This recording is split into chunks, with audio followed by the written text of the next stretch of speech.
उपचारात्मक शिक्षण विशिष्ट और सटीक होने का प्रयास करता है। यह एक ऐसी प्रक्रिया खोजने का प्रयास करता है जो बच्चे को अपनी पिछली त्रुटियों को सुधारने और इस प्रकार भविष्य की त्रुटियों को रोकने में सक्षम बनाएगी। पूरे निदानात्मक उपचारात्मक शिक्षण में ज्यादा डेफिनेशन नहीं पढ़नी, एकमात्र ये परिभाषा है जो कई बार आ चुकी है, इसलिए मोस्ट इंपॉर्टेंट है। तो एकमात्र ये डेफिनेशन याद करके जानी है। और ये परिभाषा किसकी थी? योकम और सिम्पसन की परिभाषा थी। तो योकाम की परिभाषा है, मोस्ट इंपॉर्टेंट है। तो ज्यादा परिभाषाएं पढ़नी भी नहीं है, केवल एक डेफिनेशन पढ़ के जाना। तो इसमें कुछ समझने वाली बात ही नहीं है। इसका अर्थ बताया है कि एक ऐसी प्रक्रिया है जो बच्चे को अपनी गलतियों को सुधारने, सुधार जहां भी होगा उपचार होगा, पहचान जहां भी होगी वो क्या होगा? निदान होगा। तो पहचानना, जानना, ठीक है, त्रुटियों को जानना, बाधाओं को जानना, वो सब निदानात्मक है। जहां भी सुधारना वर्ड आ जाएगा, ठीक है, और गलतियों को रोकने में सक्षम बनाना आ जाएगा, वो हमेशा क्या होता है? उपचारात्मक। तो ये अच्छी डेफिनेशन है, याद रखना। 1 नंबर। अगला प्रश्न, निदानात्मक परीक्षण किस प्रकार का आकलन है? अच्छा प्रश्न है, कई बार ये रिपीट किया गया है, कई बार ये पूछा गया है। देखो, परीक्षण आकलन कितने प्रकार के होते हैं? एक तो होता है प्री असेसमेंट, एक होता है फॉर असेसमेंट मतलब कि दौरान, और एक होता है पोस्ट असेसमेंट। तो प्री असेसमेंट क्या है? कि कोई भी चीज को मुझे जानना है, मुझे आपकी प्रॉब्लम्स को जानना है, तो मैं आकलन करूंगा नहीं। आकलन करने से पहले मैं जानूंगा कि आपके सामने प्रॉब्लम्स क्या है, आपके सामने कठिनाइयां क्या है। मैं सबसे पहले आपकी कठिनाइयों की बात करूंगा, मैं आपकी प्रॉब्लम्स की बात करूंगा, आपकी कमियों की बात करूंगा, मैं आपकी बाधाओं की बात करूंगा, मैं उनको सबसे पहले जानूंगा। तो वो जो आकलन होता है वो होता है प्री असेसमेंट। एक होता है फॉर असेसमेंट जो सीखने सिखाने के दौरान होता है, इसको अपन फॉर्मेटिव असेसमेंट बोलते हैं, रचनात्मक आकलन बोलते हैं। और एक होता है पोस्ट असेसमेंट जिसको अपन समेटिव असेसमेंट बोलते हैं, जो आपका उपलब्धि परीक्षण होता है वो हमेशा क्या होता है? पोस्ट असेसमेंट होता है। और निदानात्मक परीक्षण हमेशा क्या होता है? पूर्व आकलन होता है। क्या होता है? पूर्व आकलन। उपचारात्मक शिक्षण जो होता है वो फोर हो सकता है, मतलब सीखने सिखाने के दौरान होता है। तो ये याद रखना, ये प्री असेसमेंट होगा, पूर्व आकलन, और उपलब्धि परीक्षण होता है वो पोस्ट असेसमेंट होता है। तो आंसर क्या हो जाएगा यहां पे? 1 नंबर, पूर्व आकलन। अच्छा प्रश्न था बेटा। शिक्षण उपागम की क्लास है, इसमें सब कुछ समझा दूंगा, 8 10 7 8 क्लासें ले लूंगा, कोई दिक्कत नहीं है। एग्जाम हॉल में प्रेशर को बेटा मैनेज करने के लिए आपको कुछ भी नहीं करना, आपको बस अपने आप को स्वतंत्र छोड़ देना है। जब आप अपने आप को कंट्रोल्ड करने की कोशिश करते हो ना, तब प्रॉब्लम शुरू होती है। प्रश्न परीक्षा हॉल में गलतियां कब होती हैं? आप पेपर देते हो, मान लो अपने अवनी एजुकेशन की कोई टेस्ट सीरीज दे रहे हो, और तुमने प्रेशर क्रिएट कर लिया कि सर मुझे तो इसमें इतने नंबर लाने ही हैं। जब ये प्रेशर क्रिएट किया है तो तुम्हारे जो इमोशंस हैं वो क्या होते हैं? अस्थिर होते हैं। और जब अस्थिर होते हैं तो तुम्हारे पर प्रेशर आता है, और प्रेशर आता है तुम गलतियां करते हो।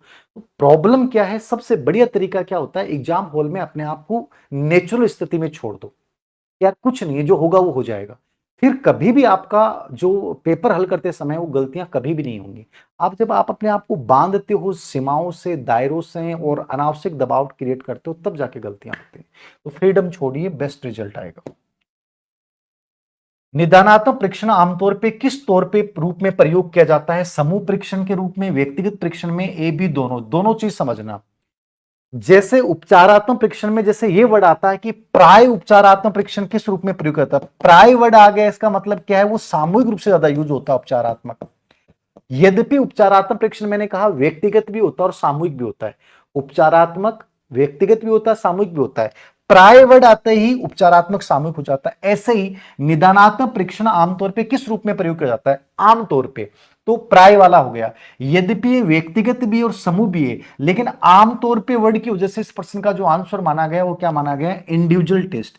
हमेशा निदानात्मक जो होता है वो प्रत्येक बच्चे का अलग अलग होता है। अब उपचारात्मक में तो क्या हो सकता है? मान लीजिए 10 बच्चों की एक प्रॉब्लम कॉमन है, तो मैं 10 बच्चों को एक साथ बता सकता हूं। लेकिन निदानात्मक में मुझे पता कैसे चलेगा? तो निदानात्मक मुझे एक एक बच्चे का पता लगाना पड़ेगा, एक एक बच्चे की मुझे जांच करनी पड़ेगी। इसलिए निदानात्मक हमेशा जो होता है वो क्या होता है? इंडिविजुअल होता है। क्या होता है? व्यक्तिगत होता है। याद रखना, क्या होगा? व्यक्तिगत करना।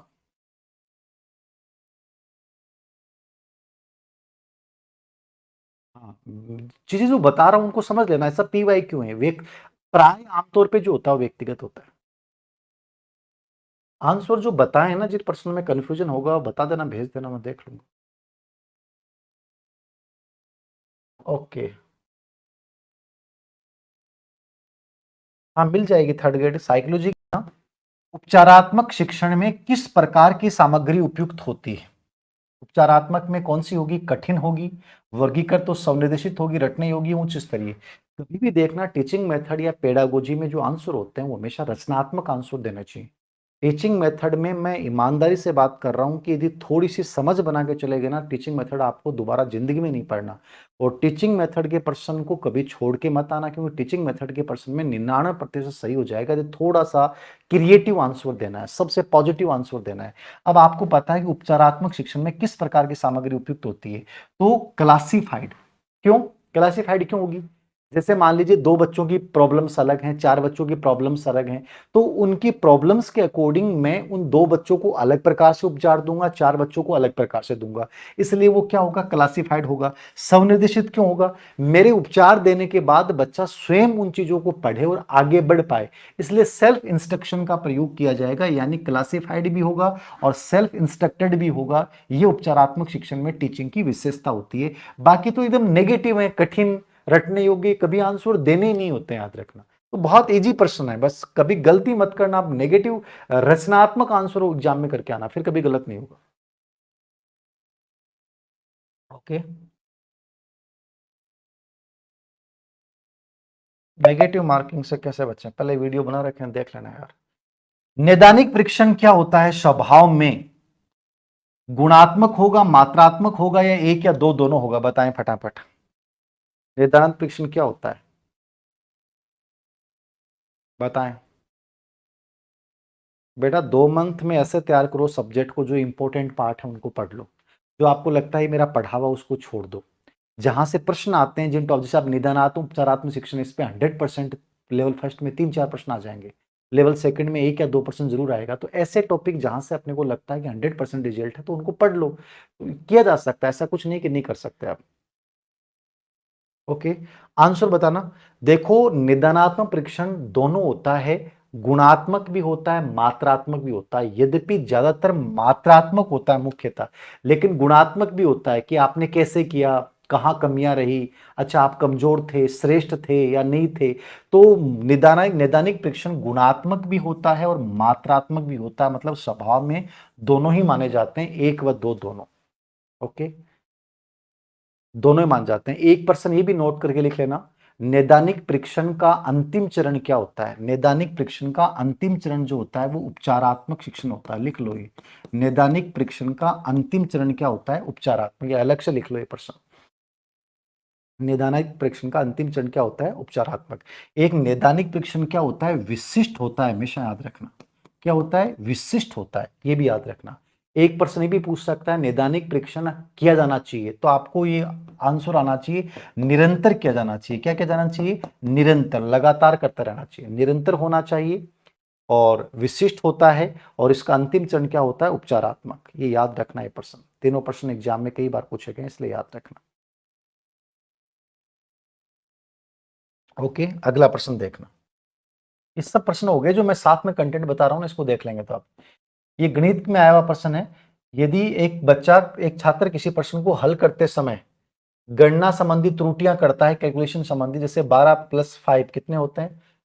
17 होते हैं ना, तो ये 16 कर रहा है, तो इस प्रकार की त्रुटियों के उपचार हेतु संशोधन के लिए क्या करना चाहिए? आपको कौन सा उपचार करना चाहिए? छात्रों को मौखिक रूप से हल करवाएं, छात्रों को अधिक से अधिक होमवर्क देना चाहिए, त्रुटियों पर आधारित प्रश्नों को उससे श्यामपट्ट पे हल करवाएं, छात्रों को गणना संबंधी उपकरणों का प्रयोग करने की सलाह दें, मतलब कैलकुलेटर संबंधी उपकरणों का। कौन सा बेस्ट आपको पॉजिटिव आंसर क्या लग रहा है इसमें, बताएं। बेटा आंसर की के बारे में अंकित शर्मा, कोई भी आंसर गलत माना गया है तो जो प्रश्न माना गया आपको लगता है कि ये प्रूफ लायक है, वो भेज देना, मैं देख लूंगा। मुझे लगेगा कि हाँ इस पे लगाया जा सकता तो भेज दूंगा। बार बार मैसेज मुझे दिख गया ना आपको।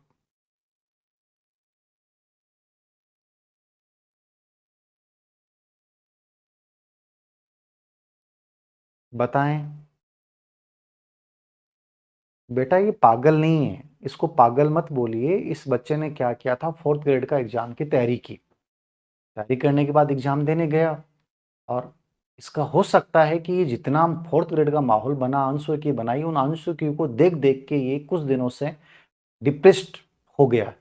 अब ये बच्चा, इस बच्चे की गलती नहीं है, अब हर बच्चा मेहनत करता है और जरूरी थोड़ी है सबका हो, तो ये कम से कम ऐसी घटनाएं कर रहा है। अब जैसे हर कुछ लिखेगा तो इससे इसका तनाव रिलीज होगा।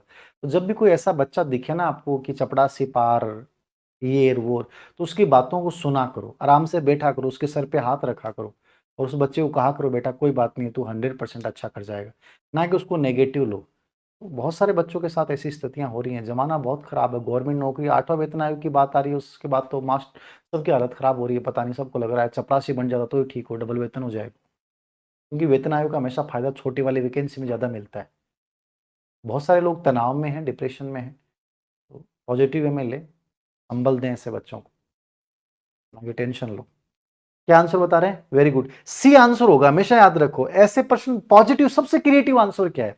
मुझे किसी बच्चे को सुधार करना है तो सबसे पहले उसको डेमोन्स्ट्रेशन का अवसर दूंगा। प्रदर्शन विधि सबसे बेस्ट होती है। तो प्रदर्शन कहां पे हो रहा है? जब बच्चा शामपट पे करेगा तो ढंग से देखेगा, त्रुटियां नहीं करेगा, एक दबाव रहेगा उस पर, तो सबसे बेस्ट आंसर ही होगा। ये तो ग्रह अधिक गृह कार्य देना, मौखिक हल करना, ये सब नेगेटिव याद रखना, कैलकुलेटर का प्रयोग करना नेगेटिव हो जाएगा। तो शामपट संबंधी कार्य करवाएं। ओके,